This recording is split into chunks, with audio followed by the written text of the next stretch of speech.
Au nom du Père et du Fils et du Saint-Esprit, ainsi soit-il. Notre Père qui es aux cieux, que votre nom soit sanctifié, que votre règne arrive, que votre volonté soit faite sur la terre comme au ciel. Donnez-nous aujourd'hui notre pain de chaque jour, pardonnez nos offenses, que nous pardonnons à ceux qui nous ont offensés, et ne nous laissez pas succomber en tentation, mais délivrez-nous du mal, ainsi soit-il. Je vous salue Marie, pleine de grâce, le Seigneur est avec vous, vous êtes bénie entre toutes les femmes, et Jésus, le fruit de votre entrailles, est béni. Sainte Marie, Mère de Dieu, priez pour nous pauvres pécheurs, maintenant et à l'heure de notre mort, ainsi soit-il. Saint Joseph, priez pour nous. Saint Jean Gardien, veillez sur nous. Saint Patron, priez pour nous. Au nom du Père et du Fils et du Saint-Esprit, ainsi soit-il. Voilà. Alors, la dernière fois, j'ai donné un cours de spiritualité. Maintenant, je continue le catéchisme. Je vais alterner catéchisme et spiritualité. Je pense que c'est pas mal. On est arrivé au Saint-Esprit, les dons du Saint-Esprit. Et alors, l'Esprit Saint conserve et gouverne l'Église catholique.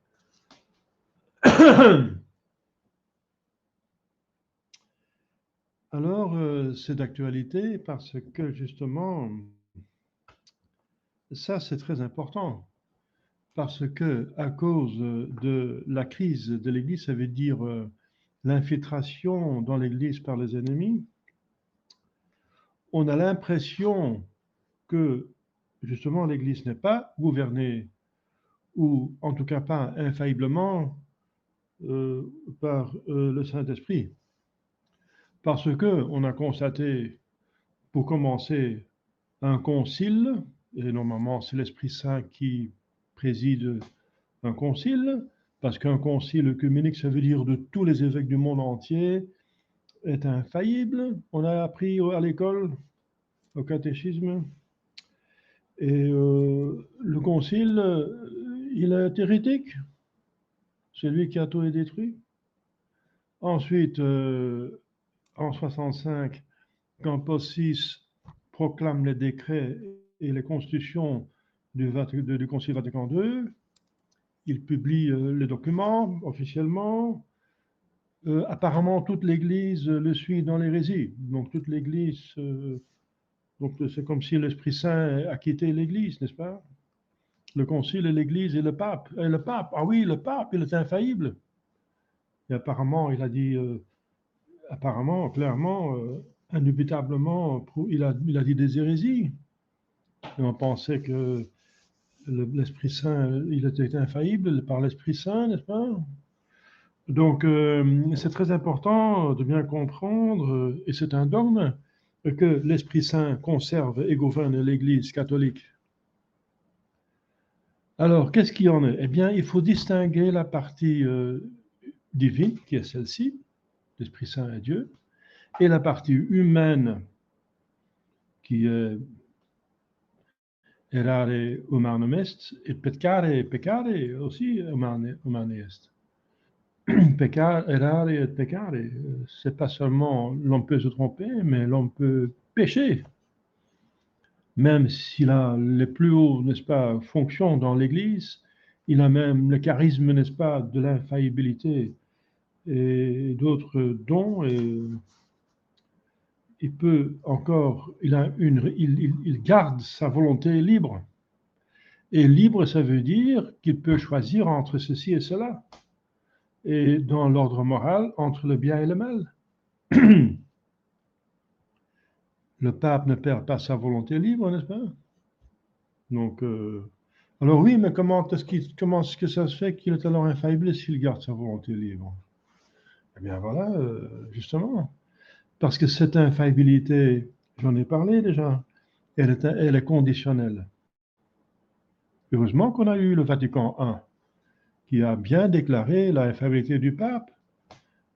Mais ce concile a encore bien défini les marges, les conditions dans lesquelles le pape est infaillible. Ça veut dire en dehors, il est faillible. Il n'est pas infaillible. Il est infaillible si, tac, tac, tac, tac, quatre ou cinq conditions. Il est infaillible et l'infaillibilité a encore plusieurs formes. L'infaillibilité remonte à la promesse plusieurs promesses de notre Seigneur Jésus-Christ. La première promesse, c'est que les portes de l'enfer, donc le mensonge, il s'agit de la vérité et du mensonge. Jésus-Christ est la vérité et le diable est inventeur de le mensonge. Donc ce combat est spirituel, ça veut dire un combat de vérité contre le mensonge, la lumière contre les ténèbres, Jésus-Christ contre le diable, donc Jésus-Christ qui est vérité. Donc les portes de l'enfer ne prévaudront pas contre elle. Ah, voilà. C'est déjà très important de bien lire le texte. Elle, ça veut dire l'Église. Notre Seigneur Jésus-Christ ne parle pas là du pape.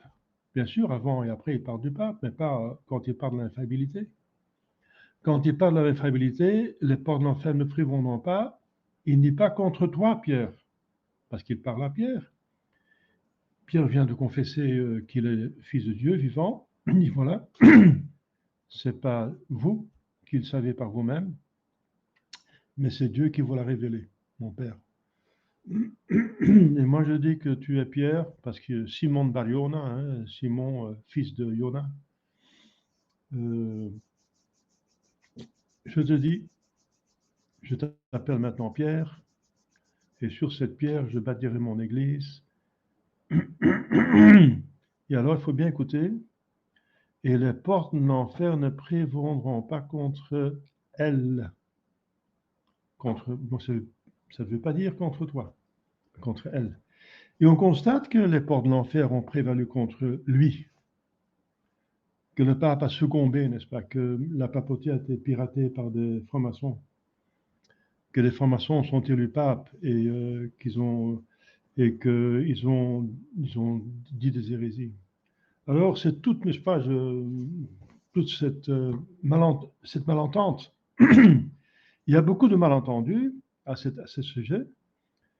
Et le problème, c'est que puisque c'est matière quand même très importante, parce que le fait que quelqu'un est pape ou pas pape, de cela dépend d'être catholique ou schismatique. Si on accepte un antipape comme pape, on est schismatique. Si on refuse un vrai pape comme pape, on est schismatique. Et le schismatique est en dehors de l'Église. En dehors de l'Église, il n'y a pas de salut. Et s'il n'y a pas de salut, il y a l'enfer. Donc c'est quand même une chose très importante. C'est une chose très importante. Donc il faut savoir tout ça. Et l'Église est infaillible, disent tous les livres théologiques. Et si tous les livres théologiques le disent, c'est encore infaillible. Ça veut dire que c'est enseigné par l'Église. Donc, avec cela, l'Esprit Saint conserve et gouverne l'Église. Conserve, ça veut dire qu'il donne le don d'infaillibilité pour ne pas se tromper au cours des siècles.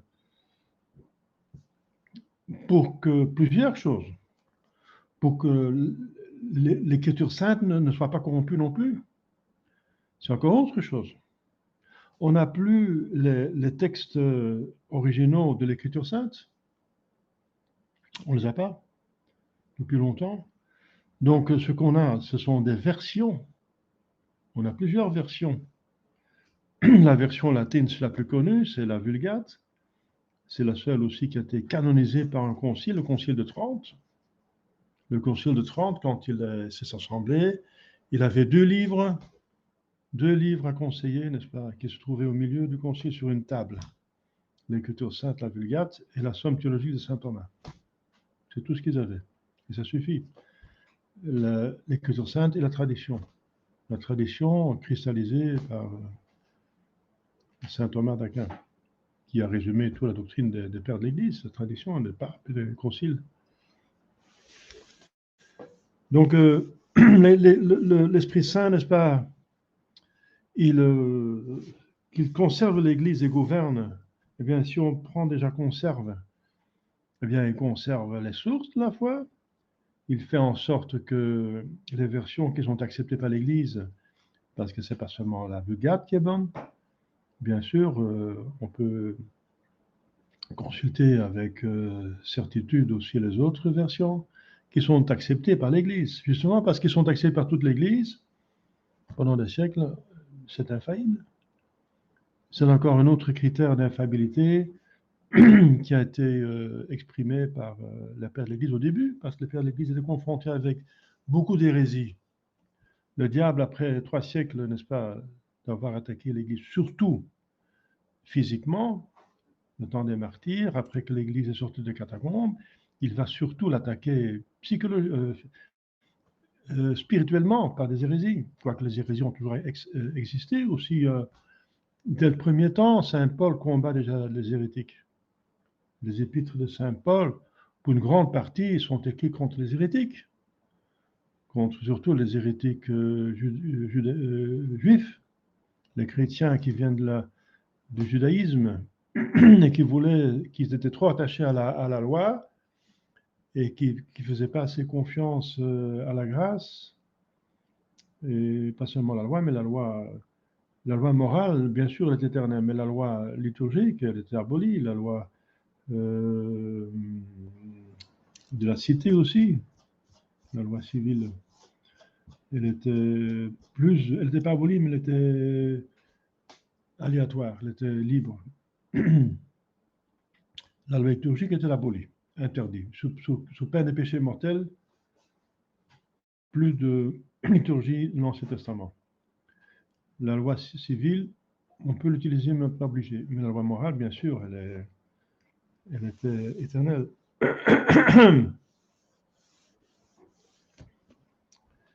L'Esprit Saint conserve l'Église. Donc voilà, il conserve, comme je viens de dire, plusieurs choses. Les sources, l'Écriture sainte, que les versions soient... Et c'est vrai que les versions expriment parfois la même chose d'une autre façon, mais ça revient au même. Et là, on voit que c'est vraiment l'Esprit Saint qui garde son équipe. C'est pas normal que des choses qui ont été transmises, n'est-ce pas, transmises de l'un à l'autre, génération en génération, transcrites. Il y a des l'homme peut se tromper, voilà. Alors c'est un miracle, n'est-ce pas, qu'après 2000 ans, l'Écriture sainte est toujours sans erreur. Donc ça s'appelle l'inhérence de l'Écriture sainte. L'inhérence de l'Écriture sainte, c'est un don du Saint-Esprit qui conserve l'Église, qui conserve la source de la foi de l'Église. Mais ce qui est surtout maintenant en jeu, c'est voilà, la crise de l'Église. L'Église semble à peu près détruite. Comment leur dire que l'Esprit Saint conserve et gouverne l'Église? Eh bien, j'en ai parlé plusieurs fois. La plupart de vous savent la réponse, mais en catéchisme, maintenant, je vais un petit peu résumer. Cette promesse de notre Seigneur Jésus-Christ, n'est-ce pas, ce côté divin, il faut distinguer, comme je viens de dire au début, le côté divin et humain. Le côté divin, n'est-ce pas, c'est ce que je viens de dire, l'inhérence, l'infaillibilité, l'indéfectibilité, l'existence de l'Église jusqu'à la fin des temps, avec tous ces éléments essentiels. Le côté humain, c'est surtout la quantité de fidèles. Et ça, on a vu dans l'histoire de l'Église que ça fluctue. Ça commence déjà avec son fondateur, n'est-ce pas, notre Seigneur Jésus-Christ. Comme je viens de dire plusieurs fois, n'est-ce pas, dans les sermons passés de ce temps-ci, que notre Seigneur, il fait tout parfaitement, n'est-ce pas? Que la Sainte Vierge a prié pour tout le monde, sa prière est toujours exaucée, que les Juifs ont eu 2000 ans de saints prophètes, de patriarches, de saints rois, etc., préparés par des saints. Le dernier, c'était Saint Jean-Baptiste, le saint était extraordinaire, par les apôtres, et que plus que 2 millions, parce qu'il y avait plus qu'1 million d'hommes à Jérusalem lors le temps de Jésus-Christ, et quand Tite, quelques années plus tard, est détruit Jérusalem, il y a un peu plus qu'1 million, parce que c'était la Pâque. Eh bien, comme vous savez, à la Pâque, il fallait seulement les hommes devaient venir à Jérusalem, seulement les hommes. Et les enfants pouvaient venir et les femmes pouvaient venir, mais ça veut dire qu'il n'y avait pas tout le monde. Il y avait, disons, Si on compte les enfants, il y a quand même plus d'enfants que d'adultes. C'est normal dans une société saine, parce qu'on se multiplie, donc il y a plusieurs d'enfants, et que les petits-enfants, les enfants la plupart ne sont pas là, parce qu'ils n'ont pas l'obligation. Eh bien, il faut dire qu'au moins le double existe du peuple, n'est-ce pas, que ceux qui sont présents lors de la Pâque. Eh bien, il y avait déjà plus qu'1 million à la Pâque. Ça veut dire qu'il y a certainement plus que 2 millions de juifs à l'époque. Eh bien, les 2 millions, vous savez, il y a c'est dans l'Écriture sainte, il y a quelques milliers seulement qui se sont convertis à la Pentecôte. Et après, il y avait une persécution sanglante et les apôtres devaient fuir avec la Sainte Vierge Marie, devaient quitter le pays. Et alors, vous voyez que l'Église, qui était à l'époque l'Église, c'était l'Église de l'Ancien Testament, ça s'appelait la synagogue, c'était l'Église de l'Ancien Testament. Elle devait être élevée jusqu'à l'Église, et de tous. Toute la synagogue, c'était le plan de Dieu, le plan A de Dieu, le plan A. La synagogue devait devenir l'Église catholique. C'était la préparation du Messie. Une fois que le Messie est là, il va élever, il va compléter la loi, il va instituer la nouvelle liturgie, le Nouveau Testament, Novum Testamentum. Dans son sang, il a dit ça expressément lors de la dernière scène, ce sont les paroles de la consécration. Donc il a élevé, il vient pas pour détruire la loi, mais pour l'élever. La loi évangélique, il a ajouté la perfection évangélique à la doctrine de l'Ancien Testament. Et donc cette synagogue, c'était l'église vraie. Notre Seigneur Jésus-Christ allait à la synagogue quand on était les petits, n'est-ce pas? C'était la vraie église. Mais elle devait être élevée. Mais vous voyez combien ont été fidèles. Donc la plupart, surtout les chefs, ont abandonné la vérité et sont tombés dans l'hérésie. L'hérésie, justement, de ne pas vouloir accepter une vérité révélée par Dieu, ça veut dire que Dieu s'est fait homme. Et les 4 évangiles sont écrits spécialement avec un but spécial, Saint Luc, Saint Jean, pour prouver que notre Seigneur Jésus-Christ est Dieu. Il est Dieu, parce que c'est ça qu'il mettait en cause. Il ne voulait pas accepter qu'il soit Dieu. Eh bien, mais il a prouvé d'être Dieu avec ses miracles, sa résurrection, sa doctrine, accomplir les prophéties, etc. Donc, ils avaient la grâce suffisante, n'est-ce pas, pour continuer l'Église. La synagogue devait continuer dans l'Église catholique. C'est une version de l'Ancien Testament dans le Nouveau. C'était le but, c'est le plan A de Dieu. Le plan B, c'est puisque la plupart a refusé, est tombé dans l'hérésie, ça veut dire rejeter une vérité de foi, c'est-à-dire que la deuxième personne s'est incarnée, parce que pour le reste, ils acceptaient toute la révélation. Ils savaient qu'il y avait un Dieu, qu'il y avait 3 personnes, etc., qu'ils savaient la rémission des péchés, la vie éternelle, ils savaient tout ça, n'est-ce pas? Le péché d'Adam et Ève, le péché originel, ils savaient tout ça. Ça c'était connu dans l'Ancien Testament. Mais voilà. Donc du côté humain, il y avait une grande faille déjà au temps du fondateur, dans Jésus-Christ. Et après, la grâce, bien sûr, a continué à être là pour tout le monde, aussi pour les Juifs, parce que Saint Paul a encore essayé de convertir les Juifs dans l'Asie mineure. La première chose qu'il faisait, c'est aller dans la synagogue et essayer de convertir les Juifs, et ensuite il allait chez les païens. Et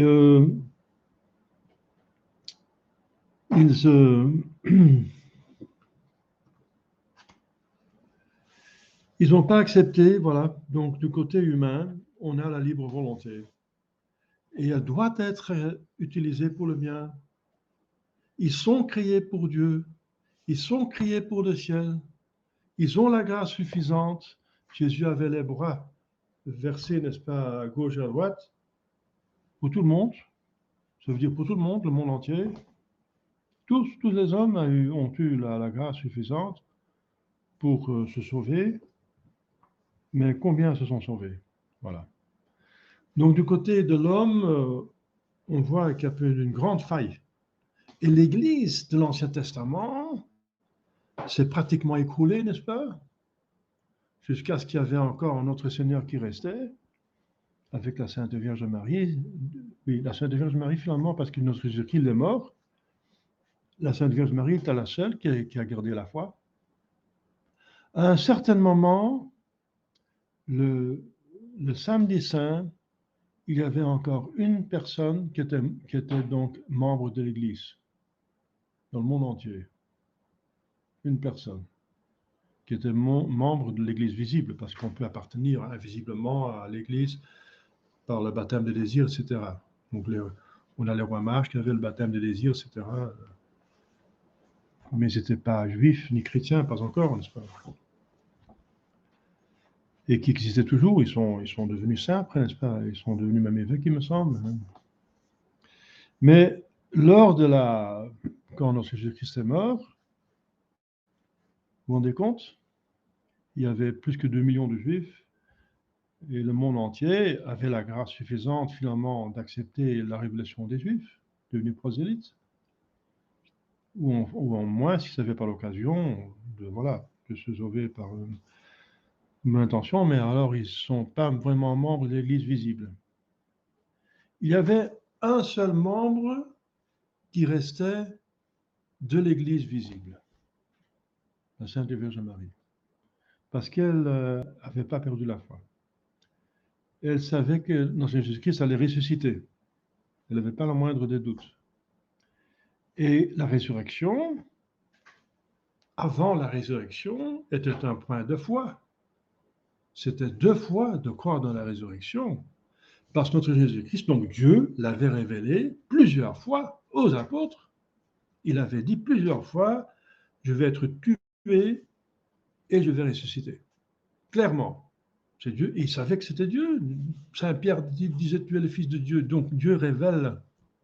Alors c'est quoi la hérésie? L'hérésie, c'est ne pas accepter un point ou plusieurs de la révélation de Dieu. Et une hérésie, n'est-ce pas, vous met en dehors de l'Église. Donc ils étaient tous hérétiques. Ils étaient tous hérétiques, en tout cas matérialitaires. Moi, je ne vais pas les juger dans leur conscience, formalitaire, je ne sais pas. Ça veut dire extérieurement parlant, c'était hérétique, ils ne croyaient pas. C'est de l'Écriture sainte, vous le savez, hein. Saint Jean entrait dans le tombeau, il regardait, alors il croyait. Ça veut dire qu'avant, il ne croyait pas.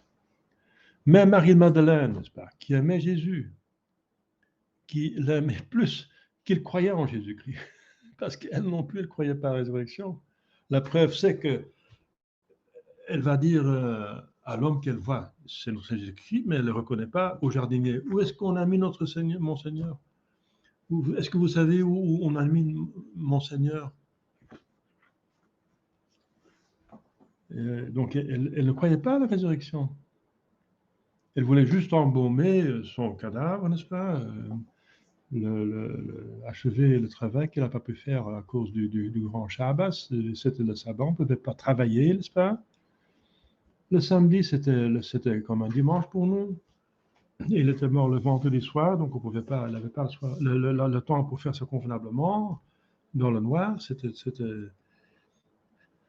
donc il voulait du petit matin, n'est-ce pas, du dimanche, qui était pour nous le lundi, n'est-ce pas, c'était le lendemain du jour du Seigneur. Alors le dimanche, elle pouvait travailler dans l'Ancien Testament.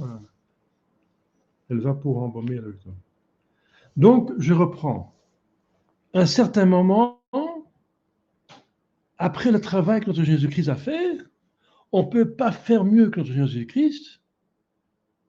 Il a fait des miracles, une vie extraordinaire, n'est-ce pas? Une sainteté au maximum, une doctrine sublime. Il a guéri tout le monde, il a chassé tous les démons, n'est-ce pas? Il a accompli toutes les prophéties. Il a prouvé 1000 fois qu'il était Dieu, n'est-ce pas? Il a parlé plusieurs fois qu'il a ressuscité. Et encore, voilà, le résultat, c'est qu'ils sont tous hérétiques, sinon blasphème. Ils le crucifient, ils le tuent. Ses grands prêtres, son soi-disant pape, c'est le grand prêtre. Anne Caïphe, il était à deux, n'est-ce pas? Il y avait un qui était émérite et l'autre était actif. Oui. Anne était émérite, mais il avait encore beaucoup à dire. Et Caïphe, c'était son genre. Et puis, c'était le grand pontife dans l'Ancien Testament actif. C'était le pape dans l'Ancien Testament, n'est-ce pas? Eh bien, ils l'ont mis à mort parce qu'il disait qu'il était Dieu, parce qu'il disait la vérité. Alors, mes apôtres aussi, ils s'en vont, ils ne croient pas, et tout est foutu, n'est-ce pas, c'est fini. Là, c'était une belle histoire, mais on a tous pensé qu'il allait restaurer le royaume d'Israël, chasser les Romains, etc. Le Messie, nous sommes ministres dans son gouvernement, les apôtres. Donc, c'est un beau rêve, mais c'est maintenant fichu, n'est-ce pas? Alors, ils étaient tristes, bien, sauf la Sainte Vierge Marie. Donc, une seule personne, une seule, qui est membre de l'Église. L'Église, c'est composé par une seule personne. Une seule personne. Donc, Jésus-Christ est mort, après sa mort, il y a une personne. Donc voilà, donc l'Église a toujours existé, elle a toujours existé, mais parfois c'est une personne. Et après, aussitôt, bien sûr, ils se convertissent, les apôtres. Et Saint Pierre, il a pleuré toute sa vie qu'il a nié notre Seigneur. Il a pleuré toute sa vie. Son triple reniement. Et Judas s'est même pendu, n'est-ce pas? Heureusement que les autres n'ont pas fait ça, n'est-ce pas? Mais ils avaient autant péché, pratiquement, n'est-ce pas? Ils ont tous abandonné notre Seigneur Jésus-Christ. Même Thomas qui disait, s'il faut, on va mourir avec lui. On va mourir avec lui. C'est encore lui qui croit encore le moins qu'il soit ressuscité, n'est-ce pas? Il fallait qu'il touche les plaies. Alors, pour vous dire, et à la Pentecôte, quand encore il y a des miracles, Jésus-Christ ressuscite, notre Jésus-Christ, il apparaît à plusieurs personnes dans la ville, c'est marqué dans la Bible, et plusieurs personnes ressuscitent, il apparaît à plusieurs personnes dans la cité aussi, c'est dans l'Écriture sainte, regardez. Et les apôtres font des miracles, n'est-ce pas, au nom de notre Seigneur Jésus-Christ. Et encore, il y en a que même pas 10 000 qui se convertissent, après ils doivent sortir de la Terre Sainte. 10 000 sur plus que 2 millions. D'un travail, n'est-ce pas, extraordinaire. Donc le travail parfait, fait par Dieu même, Dieu est perfection. Donc on ne peut pas critiquer l'apostolat que Jésus-Christ a fait. C'est parfait, parfait. Eh bien, cette action parfaite, n'est-ce pas, pour sauver les âmes, a eu comme résultat que 8 000, 10 000 sur plus que 2 millions se sont devenus chrétiens. Et les autres, probablement, objectivement, ils se perdent. Hein. Jésus-Christ dit lui-même, vous allez mourir dans votre péché. Vous allez mourir parce que votre père, c'est le diable, parce que vous croyez le mensonge et vous refusez la vérité. Votre père, c'est le diable. Et vous me déshonorez, moi qui dis la vérité. Vous dites que moi, je suis un mensonge, que je suis possédé du diable. Vous me déshonorez, etc. Mais voilà, ça commence même comme ça. Alors maintenant, on ne peut pas se plaindre. Il y a des gens qui se plaignent, mais oui, maintenant, on est à peu de personnes, peu de personnes. Oui, peu de personnes, mais il y avait beaucoup plus que sur la croix, il n'y avait qu'une seule personne. Maintenant, il y en a un peu plus, quoi. Lors de l'hérésie de 65, il y avait deux évêques qui ont continué l'Église avec leurs prêtres et les fidèles. C'est plus qu'une personne, hein. Donc c'était pas mal quand même. Mais c'est vrai, par rapport à 1 milliard, plus qu'1 milliard de baptisés, c'est pas beaucoup, n'est-ce pas? C'est très peu. 0,001%. Hein. C'est très peu, ça, mais voilà. Ça veut dire que, alors c'est pour ça qu'il y a des personnes qui sont dans le brouillard. Ils disent, mais oui, mais comment alors que l'Esprit Saint conserve et gouverne l'Église? Je pense que c'est pas tellement vrai, n'est-ce pas? C'est peut-être une exagération, une pieuse exagération. Enfin, en tout cas, il y a des gens qui ne croient plus. J'entends des personnes, c'est vacantistes, érudits, n'est-ce pas, dire, alors toute l'Église s'est trompée. Et là, c'est une faute. Là, c'est une faute. Pas toute l'Église peut se tromper. Même sur la croix, il y avait encore une personne. Ce n'est pas toute l'Église, une personne. Lors de Vatican II, ce n'était pas tout le monde. Il y avait encore 2 évêques à la fin, avec le prêtre et le fidèle. C'est très important, la différence entre tout, tout le monde et tous sauf quelques-uns. Eh bien, c'est une différence extraordinaire parce que, justement, l'Esprit Saint avec ces quelques-uns qui tiennent. Et puisque l'Esprit Saint est Dieu, tout est gagné. Si Dieu est avec nous, qui va être contre nous? Il suffit d'avoir le bon Dieu avec vous, même si vous êtes 2, vous avez l'avenir. Hein. Vous êtes chef du monde, n'est-ce pas? Parce que Dieu est chef du monde. Vous n'êtes qu'instrument, bien sûr, il faut rester humble, mais quand même. Voilà. Donc, il faut distinguer la partie divine et humaine de l'Église. La partie divine, c'est toujours juste, c'est parfait, n'est-ce pas? Sera toujours là jusqu'à la fin des temps. Mais la partie humaine, ça peut être bien mauvais. On a eu aussi de bons temps, comme le temps de Charlemagne, n'est-ce pas? Le temps de Pépin le Bref, le temps de Constantin même. Constantin. Et même le temps des martyrs, il y avait des martyrs. La persécution sanglante, il y avait des martyrs. C'est incroyable que les gens, n'est-ce pas, malgré le danger de martyr, ils se convertissent et ils acceptent le martyr. Il y en a qui se sont convertis pour après être tués directement. Alors c'est fort, n'est-ce pas? Donc on voit l'héroïsme commun. Il y a toujours eu des saints. Il y a eu des saints. Toujours des saints. C'est une marque de l'Église ça appartient à sa sainteté qu'il y aura toujours des saints. Mais en quantité, il n'y a pas de promesse sur la quantité. Ça appartient aux hommes. Ils ont libre volonté, donc ils peuvent dire oui ou non. Il y en a plusieurs qui peuvent dire oui et plusieurs dire non. Et voilà, ça fluctue, n'est-ce pas? Et ce n'est pas toujours la faute des prédicateurs. La preuve, c'est que notre Jésus-Christ est un parfait prédicateur et ça n'a pas marché. Bien sûr, il y a des prédicateurs qui n'ont pas fait leur possible et qui ont fait n'importe quoi, enfin pas n'importe quoi, mais plus ou moins, quoi, et qui ont été plus ou moins bien. Il y a eu des saints prédicateurs, mais aussi des prédicateurs qui ont été médiocres ou même des grands pécheurs, c'est possible, enfin, c'est arrivé. Mais l'Église est toujours sainte, n'est-ce pas, encore dans la sainteté. Ça appartient à le côté divin de l'Église, une sainte catholique et apostolique. Mais le côté humain, c'est que dans ces saintetés, pas tout le monde, malheureusement, est saint, parce qu'il y a encore une libre volonté, n'est-ce pas? Et il y en a qui deviennent saints, et on a toujours des saints, il y aura toujours des saints. Et parce que c'est le but de l'Église, n'est-ce pas, de faire des saints, d'amener les hommes vers le ciel. Ça, c'est son but. Et elle est capable de le faire, elle est très efficace parce qu'elle est efficiente, elle réussit parce que son âme, c'est l'Esprit Saint, c'est Dieu. Son âme est Dieu.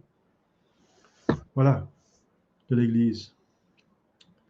Voilà, il faut voir la différence parce qu'il y a beaucoup de gens qui s'embrouillent, qui disent, voilà, le pape, il est infaillible. Paul VI a dit des hérésies, donc il n'a jamais été pape. Mais c'est faux.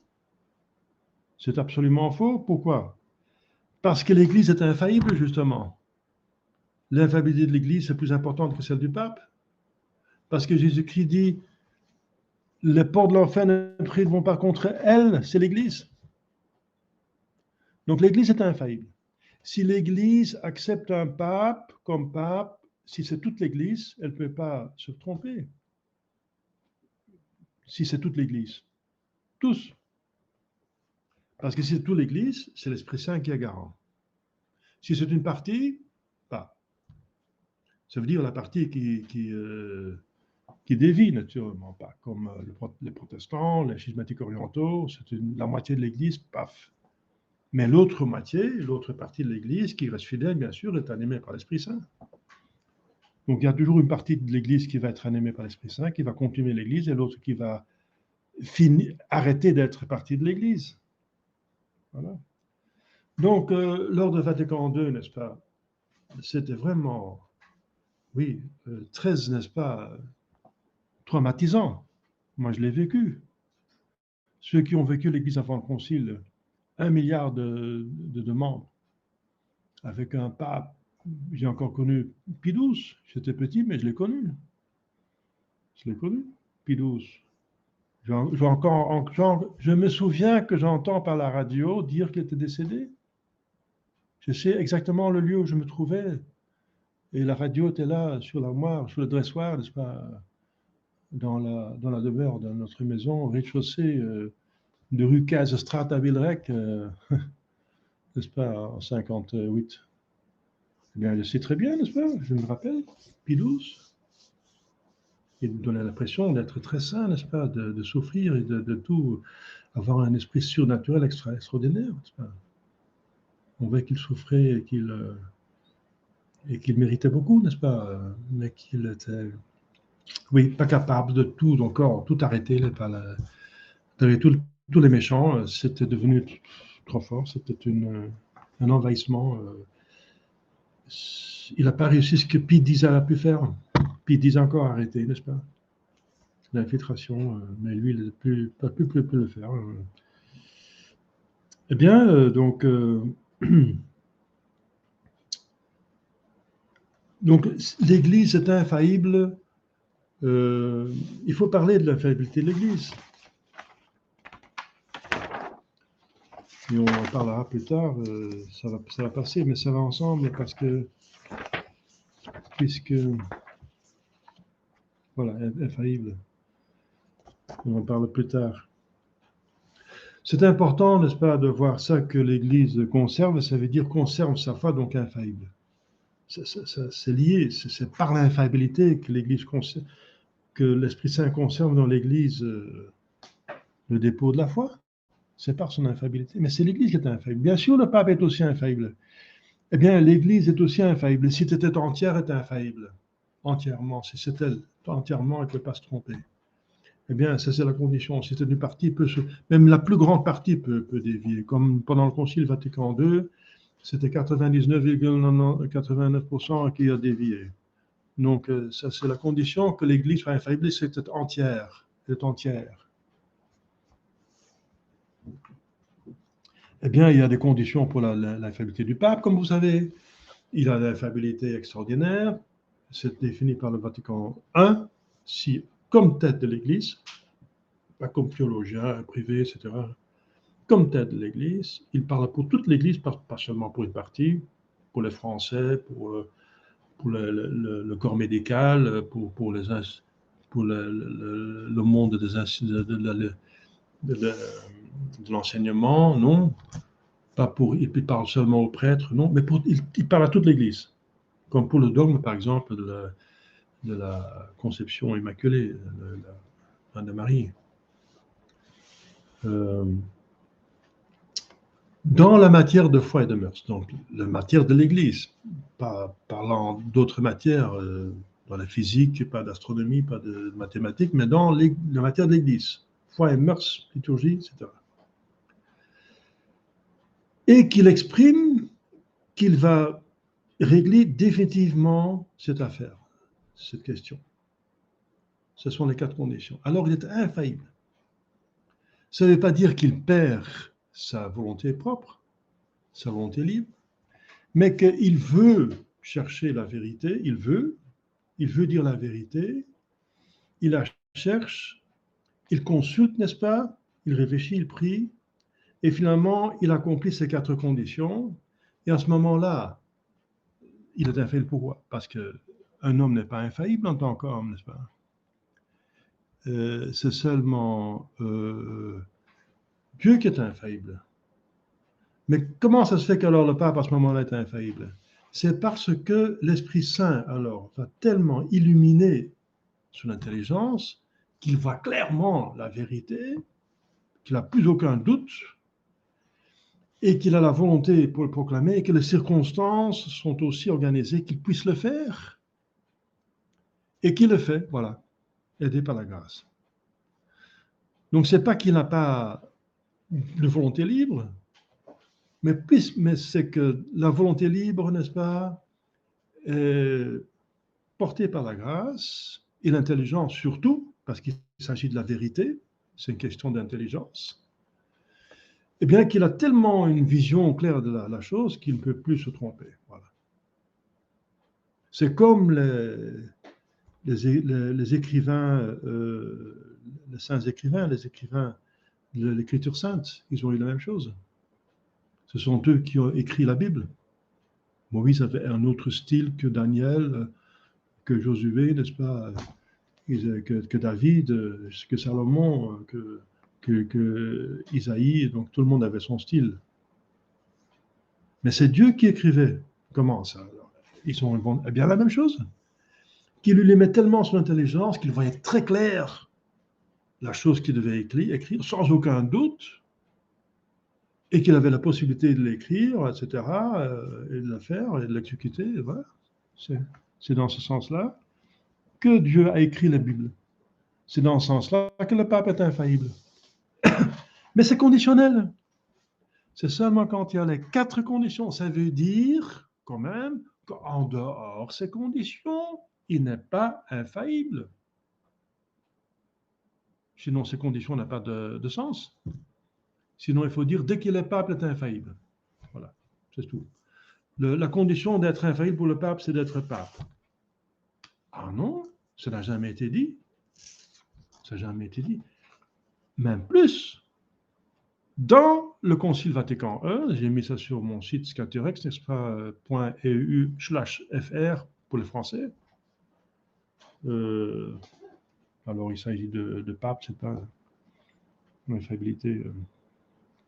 Si un pape peut devenir hérétique, etc., et perd sa volonté, eh bien, on pose la question, c'est Monseigneur Purcell, c'est un Américain, n'est-ce pas, qui pose la question, qu'est-ce qui se passe quand un pape dit une hérésie?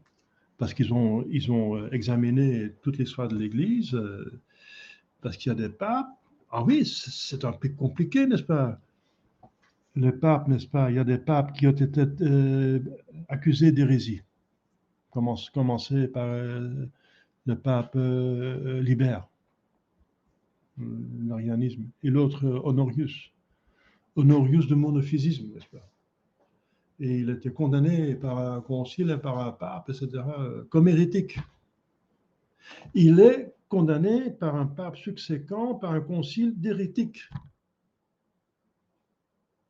Et en plus, il n'y a jamais personne qui a déclaré nul ces actes qu'il a fait en tant qu'hérétique. Comment ça se fait alors? Qu'est-ce qui se passe? Parce que, eh bien, c'est parce que Vatican II, il a étudié la chose. Ils ont dit jamais un pape a été vraiment hérétique. Alors, comment alors expliquer le fait qu'un concile et les papes ont proclamé Honorius hérétique? Parce qu'à l'époque, à cette époque-là, on ne faisait pas la distinction entre hérétique et semi-hérétique. Hérétique, c'est tout simplement quelqu'un, au sens strict, maintenant on a fait la distinction.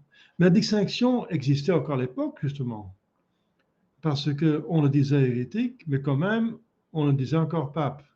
Donc il savait très bien de quoi il s'agissait. Parce que Saint Paul dit qu'un hérétique est dans l'Église. Donc il savait qu'un hérétique. Donc il y a une différence entre hérétique et hérétique. Maintenant, on dit hérétique et semi-hérétique. Eh bien, un hérétique au sens strict, qui est dans l'Église, donc, enfin, s'il est obstiné, il faut encore cette étude, donc il doit être modesté pour être hérétique formel, parce qu'il y a encore une différence entre hérétique matériel et formel. Mais l'hérétique au sens strict, matériel et formel, c'est encore autre chose, parce qu'on peut en parler toute une journée, hein, si vous voulez avoir toutes les distinctions, l'explication. Mais j'espère d'être quand même un petit peu simple, mais quand même, il faut quand même savoir des choses parce que c'est compliqué. Il y a tellement de gens qui se trompent et il s'agit de choses assez sérieuses parce que si on se trompe, on est directement dans le schisme ou dans le schisme. Donc je viens de dire, si on se trompe de pape, on est dans le schisme, objectivement parlant. Objectivement parlant. Donc c'est pas une petite affaire quand même. Eh bien, on est hérétique au sens strict, n'est-ce pas, si on rejette une vérité révélée, une ou plusieurs, expliquée par le magistère. Parce qu'il ne suffit pas que ce soit une vérité dans l'Écriture sainte, parce qu'on peut se tromper. On peut se tromper. La preuve, c'est que le diable même, il va tenter notre Seigneur Jésus-Christ avec l'Écriture sainte. Ça veut dire que l'Écriture sainte, on peut l'interpréter comme ça ou comme ça. Donc, c'est encore le magistère, c'est l'Esprit par le Saint-Esprit qui dit c'est comme ça. Le magistère qui est accepté, qui est de l'Église qui l'enseigne et qui est contredit par personne, si tout le monde le croit, l'accepte, et c'est encore voilà, infaillible parce que l'Église ne peut pas se tromper. Par la promesse de Jésus-Christ, les portes de l'enfer ne prévaudront pas. Donc, l'infaillibilité, c'est une question posée par l'évêque Purcell. Qu'est-ce qui se passe? Eh bien, l'Église, si jamais il y avait eu un vrai hérétique. Donc, il faut distinguer entre le hérétique au sens strict et le hérétique au sens large. C'est que c'est un homme catholique, n'est-ce pas, qui a de bonnes relations avec des hérétiques ou qui accepte une partie de l'hérésie. C'est encore pire. Mais dans les deux cas, on est semi-hérétique. Celui qui a seulement des bons rapports avec des hérétiques n'est pas hérétique au sens strict, mais il est semi-hérétique et c'est condamné par le saint pape Hormisdas. C'était le 5e siècle, quelque chose comme autour de cela, n'est-ce pas, 5e siècle. C'était encore un schisme de patriarcat de Constantinople qui était devenu hérétique. Et le pape Hormisdas, il condamne, n'est-ce pas, et même il condamne Akaz, qui était un évêque, qui n'était pas hérétique, mais qui avait des bonnes relations avec le patriarche hérétique de Constantinople, pour ne pas être persécuté par l'empereur de Constantinople, qui était aussi hérétique. Parce que le problème, n'est-ce pas, des hérésies dans l'Est, c'était surtout l'empereur. Les hérétiques, pratiquement toujours les iconoclastes, n'est-ce pas, les ariens, les monophysites dont on parlait, tous ces monstres, n'est-ce pas, ils arrivaient à séduire, mettre dans leur poche l'empereur. Et c'est ça qui causait, c'est très embêtant, n'est-ce pas, ça causait des persécutions sanglantes. C'est ça peut-être le problème. C'est qu'à chaque fois, l'empereur devenait hérétique. C'est ça le grand problème, et qui voulait même s'attaquer à Rome, au pape. Et plusieurs fois, le pape était pris, n'est-ce pas, comme Saint Libère, n'est-ce pas? Et Saint Libère était pris captif, n'est-ce pas? Donc c'est ça, le problème, c'était l'empereur qui devient hérétique. Eh bien, donc, le pape Hormisdas, il condamne Akaz qui seulement avait accepté l'amitié du patriarche hérétique pour ne pas être inquiété par les persécutions par l'empereur. Eh bien, c'est condamné infailliblement par le pape Hormisdas parce que ce document est infaillible. Il a voulu régler une fois pour toutes cette affaire. Et même Bossuet en parle, que c'est infaillible. Encore plus tard, n'est-ce pas? C'est le 18e siècle, Bossuet. Eh bien, il en parle, il dit c'est infaillible. Donc, dans toute l'histoire de l'Église, c'est considéré comme un exemple comment traiter les hérétiques et les semi-hérétiques.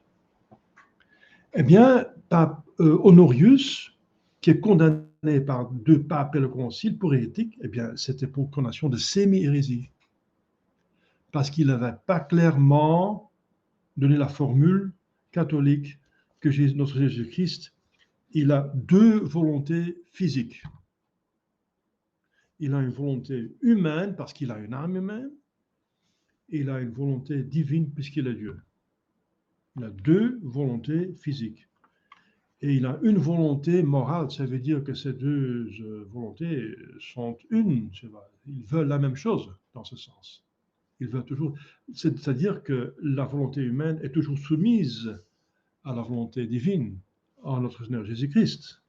Donc, dans ce sens, elle est une.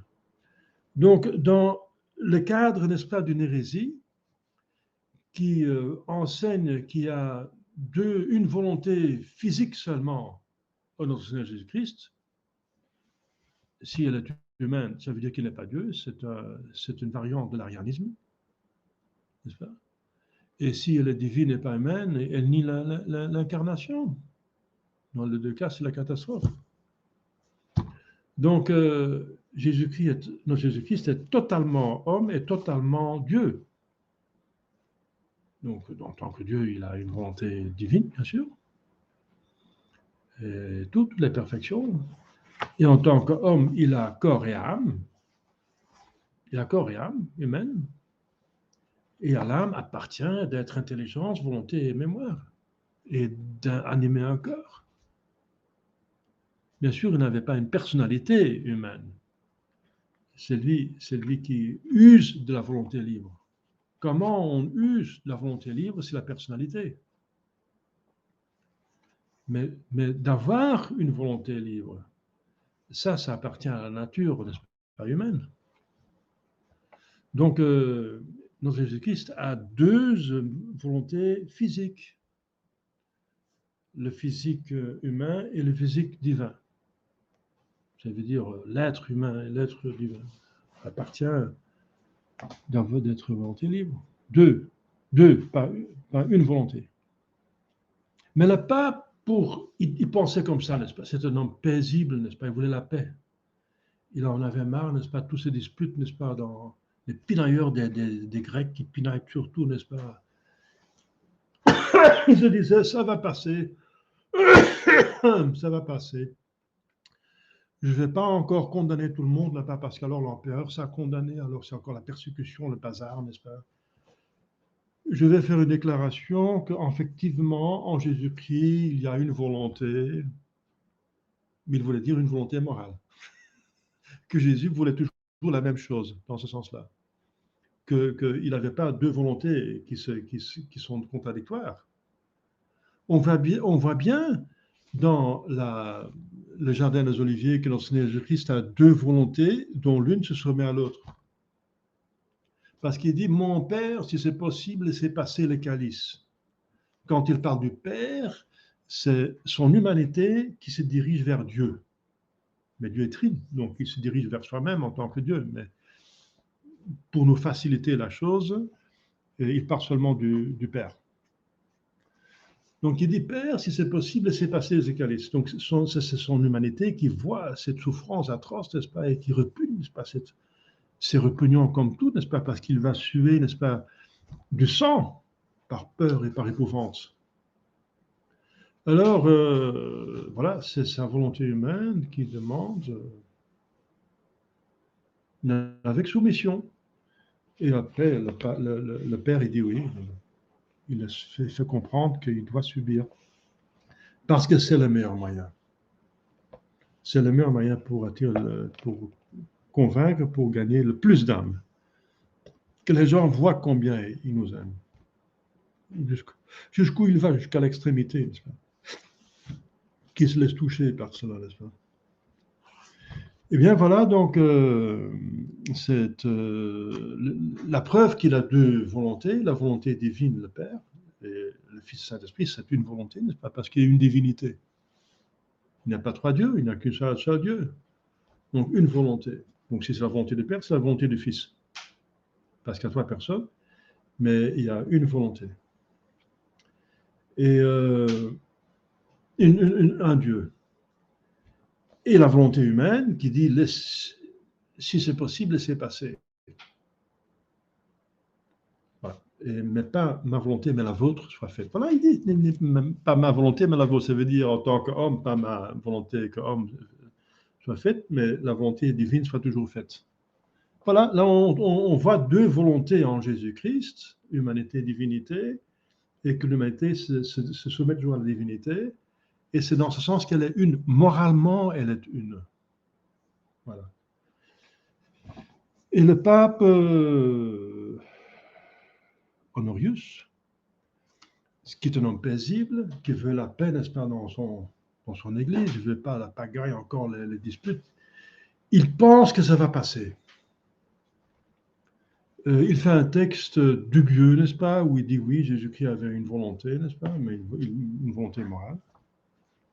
Mais il ne parle pas clairement de la volonté physique. Et c'est pour ça qu'il est condamné.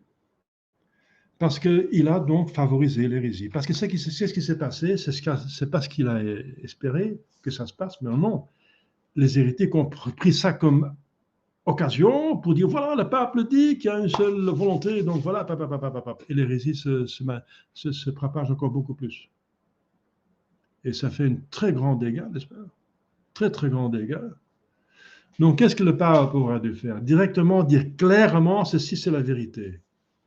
Il y a deux volontés physiques en notre Jésus-Christ, en tant qu'homme, une volonté, en tant que Dieu, une volonté, mais il y a une volonté morale, c'est que la volonté de Jésus-Christ toujours soumise à la volonté divine. Il y a encore autre chose. Finalement, 1, 2, 3, il y a trois volontés en notre Seigneur Jésus-Christ. C'est pour simplifier la chose. Alors, si vous voulez tout savoir, parce que dans l'homme, il y a deux volontés. Dans l'homme, il y a deux volontés. Il y a deux volontés humaines. Il y a une volonté dans l'âme, mais il y a une volonté dans le corps. Ça veut dire que le corps a une tendance. C'est une volonté au sens large. Et c'est Saint Paul qui le dit. Moi, je veux ceci, mais mon corps, mais je fais autre chose. L'esprit est docile, mais la chair est faible. Ça veut dire, l'esprit veut ceci, il veut le bien, mais la chair, elle veut autre chose, des péchés. Donc il y a une volonté dans le corps aussi. Le corps veut la gourmandise, veut la sensualité, veut la paresse, veut profiter, je ne sais pas quoi. Là. C'est ce que le corps, c'est la concupiscence voilà, la concupiscence. Concupir, c'est vouloir quelque chose. Et c'est de notre corps, c'est suite du péché originel, et c'est même en dehors du péché originel, le corps a une tendance, mais en notre nom Jésus-Christ, bien sûr, pas comme chez nous, cette tendance du corps était totalement soumise à la volonté de son âme, parce que justement, il n'avait pas le péché originel. Il était plein de grâce, il était la source de grâce. Donc en Jésus-Christ, finalement, il y a trois volontés. Une volonté en tant que Dieu divin et deux volontés humaines, mais qui sont aussi une. Cette volonté, ces deux volontés en lui, sont aussi une moralement. Le corps est totalement soumis à l'âme. Pas comme chez nous, le corps peut se révolter contre l'âme. Et c'est comme si le corps avait une autre volonté que l'âme, et qu'il faut le dominer, n'est-ce pas? Il faut le soumettre. Et Saint Paul dit, je châtie mon corps pour qu'il m'obéisse. Et Saint François parle de son âne, il parle de son corps, ça veut dire toujours pas toujours obéissant, je vois. Il est parfois têtu, n'est-ce pas? Donc, vous voyez, le monophysisme disait qu'il y avait une seule volonté en Dieu, mais physique, en Jésus-Christ physique, et c'est hérétique, parce que ça nie l'incarnation, la divinité dans Jésus-Christ. Et le pape disait, il y a une volonté. Eh bien, après, on a compris ça comme ça. Qu'en Jésus-Christ, il y a une seule volonté, ça veut dire une seule volonté, ça veut dire une seule tendance. Le corps était totalement soumis à son âme et son âme était totalement soumise à sa divinité. Donc il voulait une chose. Il avait une volonté morale, mais trois volontés soi-disant physiques, de la physique, du matériel, du corps, une de l'âme et en tant que Dieu. Donc trois volontés finalement physiques. Maintenant vous savez tout, n'est-ce pas? Vous voyez, et le pape n'a pas dit clairement ça. Il a dit en Jésus-Christ, la volonté est une, voilà. Il veut dire morale. Et les hérétiques ont interprété ça, mais physique. Donc voilà, Donc, ne pas clairement condamner une hérésie quand elle sévit, n'est-ce pas? C'est favoriser l'hérésie. Et saint Thomas le dit. Il dit dans la Secunda Secundae, quand il parle de la foi, n'est-ce pas? Il dit un texte magistral, donc du magistère, qui n'est pas clair, n'est-ce pas, favorise l'hérésie. Et favoriser l'hérésie, c'est être sémi-hérétique. Donc, le pape Honorius, pour le reste, c'est un saint homme. Hein. Je pense qu'il est considéré même comme un saint, mais on n'a pas vraiment proclamé saint à cause de ça, n'est-ce pas? Mais c'est un mauvais calcul. Il avait trop confiance dans la bonté des gens, n'est-ce pas? Il n'avait pas vu la méchanceté des hérétiques qui cherchent toujours, n'est-ce pas, à prendre profit de tout pour propager. C'est pas qu'ils se sont trompés, c'était intentionnellement, n'est-ce pas, qu'ils voulaient s'aimer la zizanie. Donc, pour vous montrer, n'est-ce pas, etc. Donc, le Vatican I, il a dit, finalement, on a examiné tous ces cas. Je parle maintenant du cas de Pape Honorius.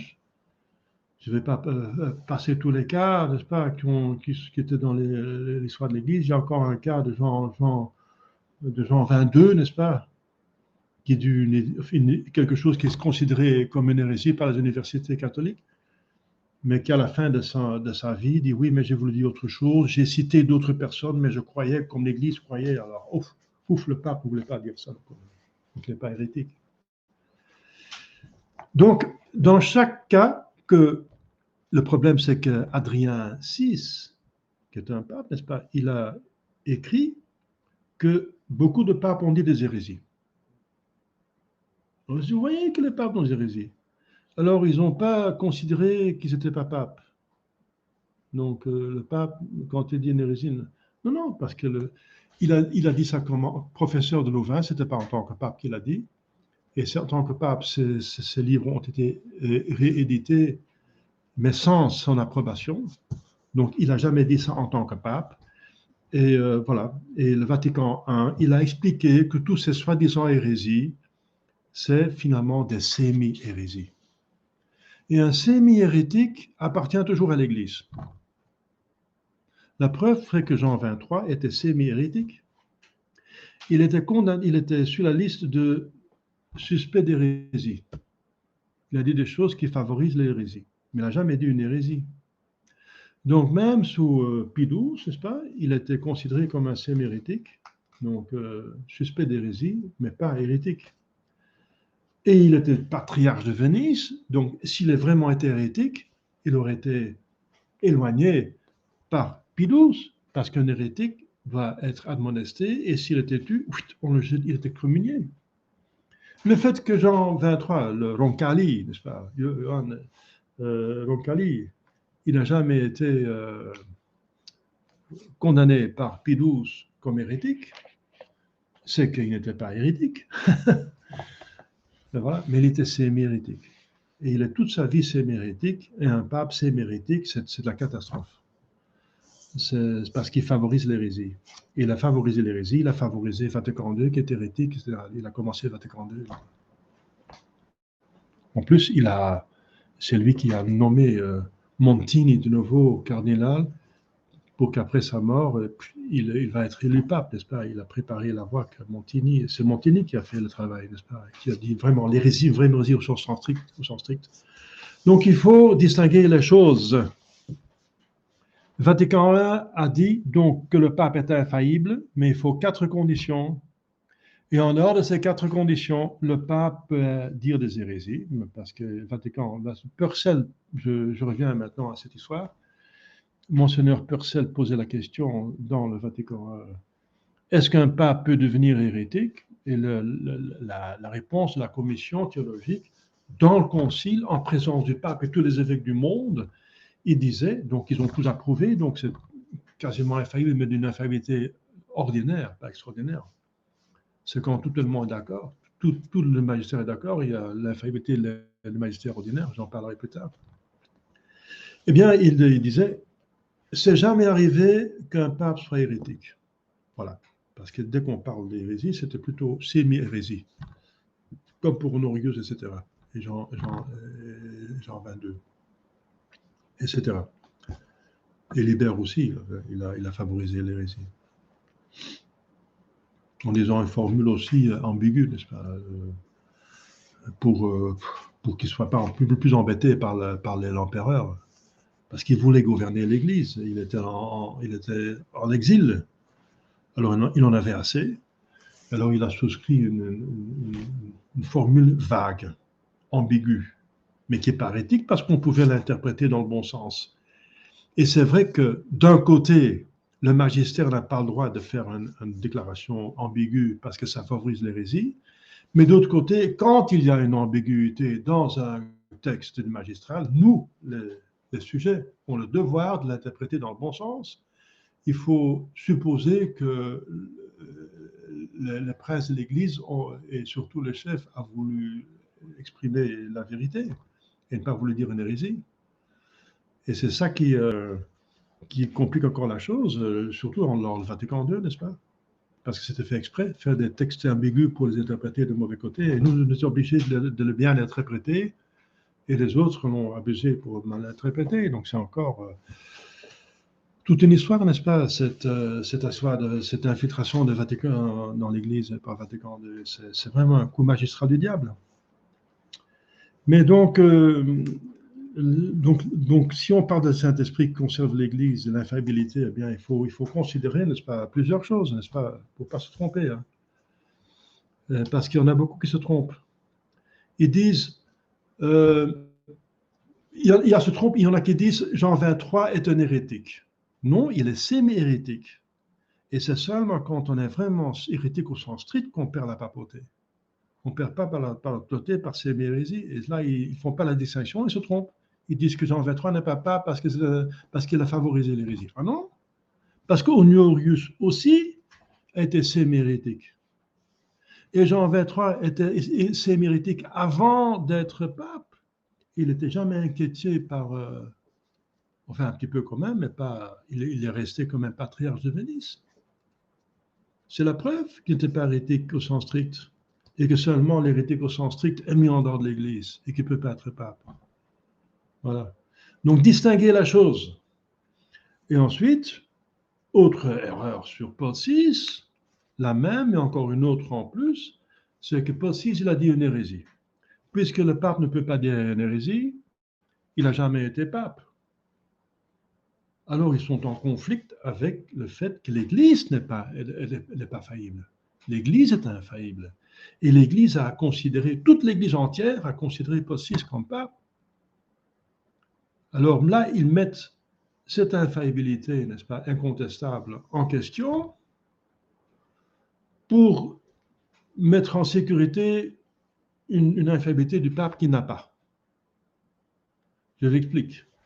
Ils disent, je répète, Paul VI a dit une hérésie en 64 et en 65, il a proclamé toutes les hérésies de Vatican II. Puisqu'un pape ne peut pas dire une hérésie, c'est la preuve qu'il n'a jamais été pape. Voilà. Alors, mais c'est faux. C'est faux doublement, comme je viens de dire. Et pourquoi? Eh bien, c'est parce que Vatican I, qui est infaillible, n'est-ce pas, dit justement qu'un pape peut, donc cette commission biblique, n'est-ce pas, elle répond oui. C'est jamais arrivé dans l'Église qu'un pape était hérétique, parce que c'était hérétique. Mais si jamais un pape est hérétique, ce qu'on espère que ça ne va jamais arriver, mais ça y arrivera un siècle après. Hein. Parce que le Vatican I, c'est 1870. C'est à peu près un siècle après, un petit siècle après que ça arrive. On espère que ça ne va jamais arriver, mais si jamais ça arrive, de fait même qu'il proclame une hérésie, il perd sa papauté. Voilà, c'est clair. C'est le Vatican qui le dit. Ils disent oui, mais Jésus-Christ a quand même, c'est dans l'Écriture sainte, Jésus-Christ a prié. Je prie pour toi, Pierre, pour que ta foi ne défaille pas. Pour que ta foi ne défaille pas. Et c'est pour ça que donc, si la prière de Jésus-Christ est efficace, donc puisque Jésus-Christ a prié que la foi de Pierre ne défaille pas, il est infaillible. Qu'est-ce qu'il faut répondre? Eh bien, bien sûr, qu'est-ce que notre Seigneur Jésus-Christ a fait là? Il a prié pour le charisme de l'infaillibilité, et le pape est infaillible d'une manière extraordinaire. Voilà, c'est pour ça que notre Jésus-Christ a prié, mais il n'a pas détruit sa volonté libre. Par exemple, Paul VI, c'est le premier pape dans l'histoire qui a dit une hérésie. Eh bien, il a dit pendant le concile, et après le concile, il a encore répété qu'il ne veut pas utiliser son infaillibilité. Il ne veut pas cette grâce de notre Seigneur Jésus-Christ, ce charisme. Il n'en veut pas. Il a quand même une volonté libre. Cette prière dans Jésus-Christ n'a pas détruit sa volonté libre. Donc, il ne veut pas la volonté libre. L'infaillibilité suppose qu'on veut le bien, qu'on veut la vérité, comme je viens de le dire au début. Eh bien, il n'a pas voulu utiliser son infaillibilité. Pourquoi pas? Mais il a encore une explication. Il dit oui, parce que dans le concile, on veut faire l'unité entre tous les chrétiens. Il veut dire les catholiques et les hérétiques, les schismatiques, qui ne sont finalement pas des chrétiens, mais des chrétiens. Ce sont ceux qui trahissent notre Seigneur Jésus-Christ. Enfin, ils s'appellent ça les chrétiens. Les hérétiques, ils s'appellent les chrétiens.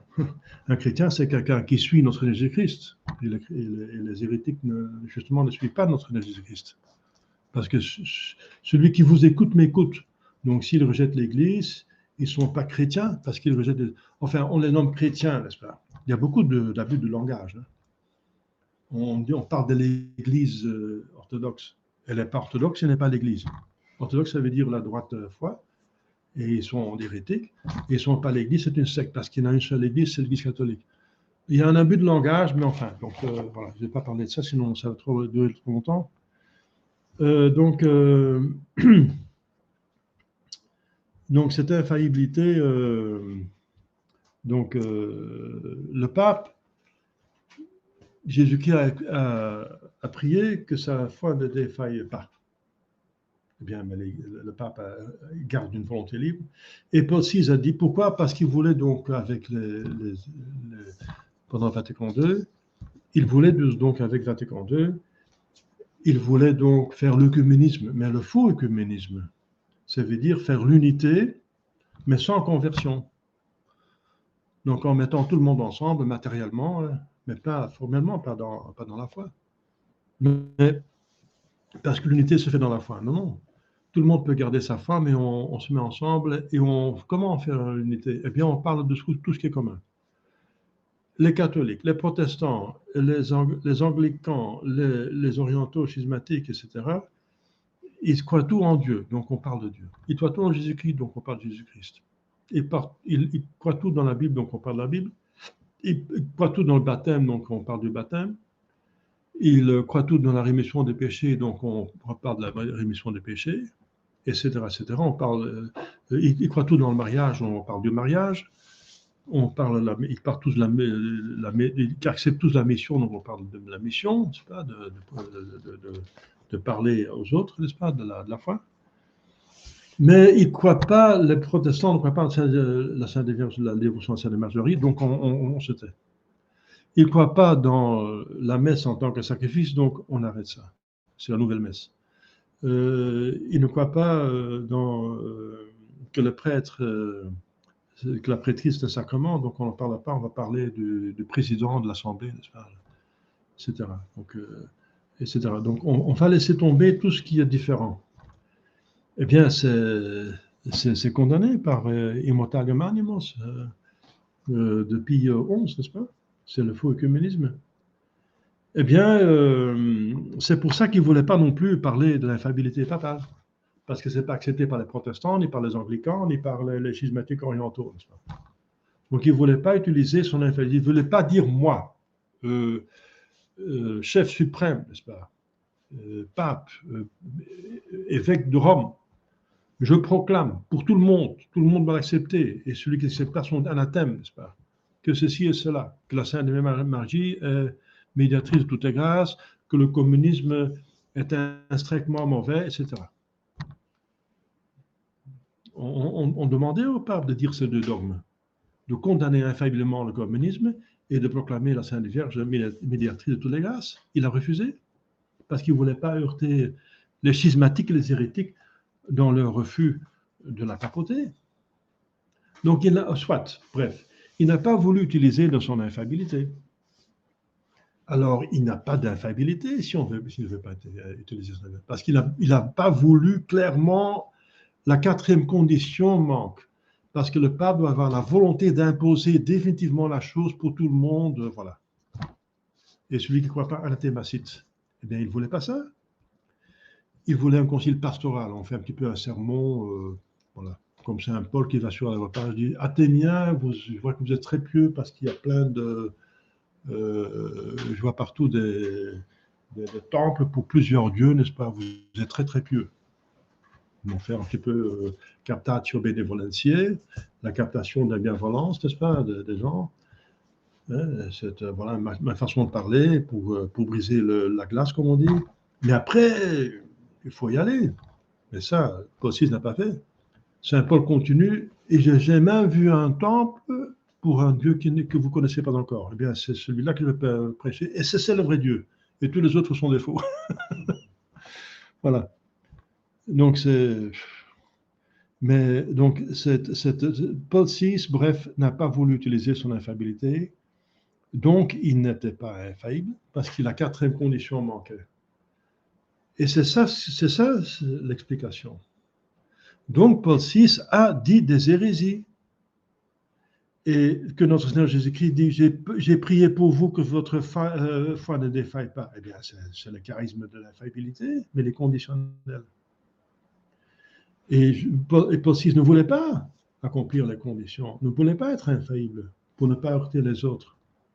En tout cas, c'était une formation en plus. Hein. Donc, voilà. Donc, il faut distinguer beaucoup de choses pour voir comment l'Esprit Saint conserve et gouverne l'Église. Parce que sinon, on perd la foi. C'est un article de la foi que l'Esprit Saint, qui est vérité, qui est infaillible et qui est Dieu, n'est-ce pas, qu'il anime l'Église. Eh bien, voyez comment l'Esprit Saint a agi. Si toute l'Église agit, c'est l'Esprit Saint. Toute l'Église agit. Eh bien, voilà. Donc, on peut résoudre tous les cas si on tient la distinction convenable. Bon, je vais m'arrêter ici parce que je parle plus qu'une heure, mais vous voyez, c'est une matière très très vaste parce que c'est justement pas seulement la crise dans l'Église, mais c'est une crise qui se prolonge dans la vraie Église, ça veut dire dans le sédevacantisme. Parce que les sédevacantistes sont tout simplement des catholiques. Et les autres qui sont pas sédevacantistes sont bien schismatiques ou bien hérétiques, n'est-ce pas? Enfin, Saint-Pédis, n'est-ce pas, sont des schismatiques parce qu'ils acceptent un antipape. Et Saint-Pierre, c'est pire, n'est-ce pas, ils acceptent Vatican II pour pouvoir être dans l'Église, n'est-ce pas, accepté par Rome. Ils doivent accepter Vatican II, donc ils sont hérétiques parce qu'ils avaient Vatican II est hérétique. Donc voilà. Donc dans le monde sédevacantiste, ça veut dire dans le monde catholique, les vrais catholiques qui restent, il y a encore une confusion, n'est-ce pas, concernant cet article ici de foi, que je crois dans l'Esprit Saint, et que l'Esprit Saint anime l'Église, et que l'Esprit Saint conserve, gouverne l'Église catholique, que le pape est infaillible, et que le pape peut quand même faillir parce qu'il est infaillible sous cette condition, et la non-faillance est promise à l'Église, mais pas à la papauté. Donc, la porte d'enfer ne prieront pas contre elle. Mais on constate que le pape a fléchi, n'est-ce pas? Pendant 60 ans, la papauté est fléchie. Les portes d'enfer ont prévalu contre la papauté, mais pas pour toujours, parce que puisqu'elle ne prévaut pas contre l'Église et la papauté appartient à l'Église, eh bien, c'est pour ça que la papauté va revenir. Mais l'Église peut se trouver un temps sans pape. Voilà. Et c'est pourquoi si longtemps? Eh bien, parce que les ennemis ont des moyens techniques maintenant. Ont des moyens techniques, donc ils sont beaucoup plus forts, efficaces et dangereux que jamais dans le passé. C'est à cause des moyens techniques, n'est-ce pas, qu'ils ont Ils ont réussi à infiltrer l'Église et maintenant de tyranniser le monde entier, n'est-ce pas? Donc il y a une guerre nucléaire qui nous pend au-dessus de la tête, comme un glaive de Damoclès, n'est-ce pas? Donc voilà, c'est à cause de la cabale qui est tellement puissante, à cause des moyens techniques qu'elle a à disposition, n'est-ce pas? Mais ça, c'est une autre affaire, ça. Donc on va s'arrêter ici parce que sinon on va continuer toute la nuit. Hein. Il y a des questions? Ça va? Et sinon plus. Voilà, donc la plupart des choses, vous savez, mais dans le cadre du catéchisme, je dois mettre toutes les idées en place, n'est-ce pas? Et, voilà. Donc l'Esprit Saint préserve l'Église de la ruine et de l'erreur. Voilà. Donc maintenant, il n'y a plus d'infaillibilité extraordinaire puisqu'il n'y a pas de pape, jusqu'à ce qu'un pape va revenir. Mais puisque l'Église est infaillible, il y a une infaillibilité, eh bien c'est une infaillibilité ordinaire qui est toujours là. Et c'est quand tout le magistère, n'est-ce pas, de l'Église est à l'unisson. Voilà. Et ça, c'est le magistère qui existe, ça veut dire les évêques et les prêtres, n'est-ce pas, éventuellement, n'est-ce pas, sont à l'unisson, alors l'Église est infaillible, toujours. Par exemple, ils sont à l'unisson que dans l'Église adhérie, ça veut dire les séparantistes sont à l'unisson de dire que si un pape dit une hérésie, il perd la papauté. Voilà. Et c'est infaillible, c'est la vérité. On en parlera la fois prochaine. Donc, on va prier pour rester membre de l'Église et garder la foi entièrement, sans confusion, n'est-ce pas? Parce que l'Église est infaillible en sachant qui est pape et qui n'est pas pape. Donc, il faut bien que ce soit dit dans l'Église. Il faut bien que quelques personnes le disent et le sachent. Le bon Dieu nous donne, n'est-ce pas, cette chance. Parce que le bon Dieu ne peut pas permettre que dans l'Église, plus personne sait d'une manière certaine qui est pape et qui n'est pas pape. Je répète, parce que l'Église est infaillible dans des faits dogmatiques. Et que quelqu'un soit pape ou pas pape, c'est un fait dogmatique. Elle n'est pas seulement infaillible dans le dogme, mais aussi dans les faits dogmatiques. Un fait dogmatique, c'est un fait qui est essentiellement lié au dogme. Et que quelqu'un soit pape ou pas pape, c'est lié au dogme. Pourquoi? Eh bien, parce que pour savoir que quelque chose est un dogme, il faut bien que le magistère le dise. Parce que je viens de dire là tantôt, n'est-ce pas, que les sources, n'est-ce pas, comme l'Écriture sainte, n'est-ce pas, ça vient de Dieu. Et si on lit dans l'Écriture sainte, c'est vrai, mais encore, il faut l'interprétation de l'Église, parce qu'on peut interpréter de plusieurs façons. Donc, c'est le magistère qui, finalement, nous donne le dogme. Donc, il faut bien le magistère. Donc, pour savoir le magistère, il faut savoir qui est pape. Et s'il est pape, il faut le croire. Donc, on ne peut pas se tromper. S'il n'est pas pape, il ne faut pas le croire. Et s'il est pape, il faut le croire. Donc, on doit absolument savoir qui est pape pour savoir ce qu'on doit croire. Parce que c'est le magistère, donc par excellence le pape, qui nous interprète les sources de la foi. Donc c'est très important de savoir qui est pape et qui n'est pas pape. C'est pour connaître le dogme, il faut savoir qui est pape. Et c'est pour ça que l'Église est infaillible aussi, c'est dans tous les livres de théologie morale, dans des faits dogmatiques, et que quelqu'un soit pape ou pas pape, c'est un fait dogmatique. Voilà. Donc je vais m'arrêter, sinon on va continuer la fois prochaine. Au nom du Père et du Fils et du Saint-Esprit, ainsi soit-il. Notre Père qui es aux cieux, que votre nom soit sanctifié, que votre règne arrive, que votre volonté soit faite sur la terre comme au ciel.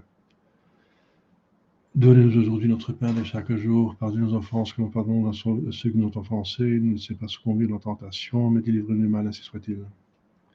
Je vous salue, Marie, pleine de grâce, le Seigneur est avec vous. Vous êtes bénie entre toutes les femmes, et Jésus, le fruit de vos entrailles, est béni. Sainte Marie, Mère de Dieu, priez pour nous pauvres pécheurs, maintenant et à l'heure de notre mort, ainsi soit-il. Saint Joseph, priez pour nous. Saint Ange gardien, priez sur nous. Nos saints patrons, priez pour nous. Au nom du Père et du Fils et du Saint-Esprit, soit-il.